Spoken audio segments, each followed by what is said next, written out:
parole.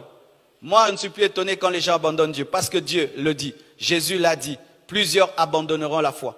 Mes frères, à la fin des temps, l'amour va devenir rare. À la fin des temps, la sainteté va devenir rare. Vivre dans la sainteté va devenir très difficile et je dois vous le dire, mes frères. Je ne te mentirai pas. Il y a des temps qui arrivent où pour vivre dans la justice va devenir une chose difficile. Où te contenter de ton salaire sera difficile.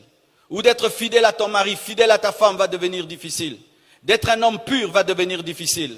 Nous serons tellement entourés du mal, tellement entourés de péchés, à la télévision, les panneaux publicitaires, à la radio, téléphone, partout nous irons. Le mal sera tellement autour, même dans l'église, que vivre dans la sainteté, ce sera comme l'autre qui se retrouve à Sodome et Gomorrhe. Mais je crois qu'avec Dieu, cela est possible. Je crois qu'avec Dieu, cela est possible.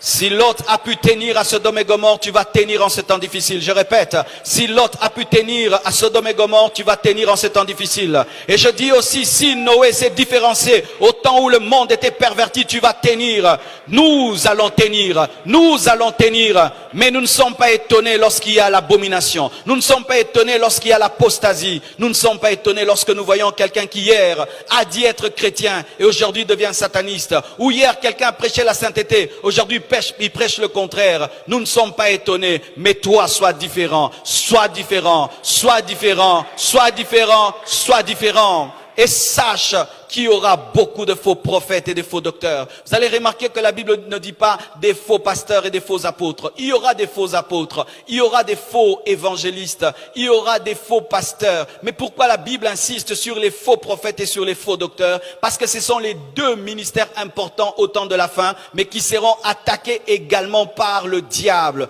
Pourquoi? Le prophète est la voix de Dieu et le docteur explique la parole de Dieu. Il voudra que les gens aient une mauvaise connaissance de la parole et puissent avoir une fausse voix de Dieu. C'est pourquoi il faut des vrais prophètes pour s'opposer aux faux prophètes. Il faut des vrais docteurs pour s'opposer aux faux docteurs. Il faut un bâton pour avaler un autre bâton. Et il faut un serpent pour avaler un autre serpent. Et il faut un vrai prophète pour confondre un faux prophète. Et il faut un vrai docteur pour confondre un faux docteur. Vrai docteur enseigne la doctrine. Même si les gens dorment, il y a le reste de Dieu qui t'écoute. Il y a le reste de Dieu qui t'écoute. Parce qu'on ne prêche pas tout le monde. Lorsque Jésus-Christ prêchait, il ne prêchait pas à la foule, il prêchait aux disciples. Prêche la parole, même si certains dorment, explique la doctrine. Donne au peuple la doctrine, car c'est celui qui a la révélation de la sainte doctrine qui peut maîtriser les fausses doctrines. L'Église doit être enseignée sur ce qui est vrai et sur ce qui est faux.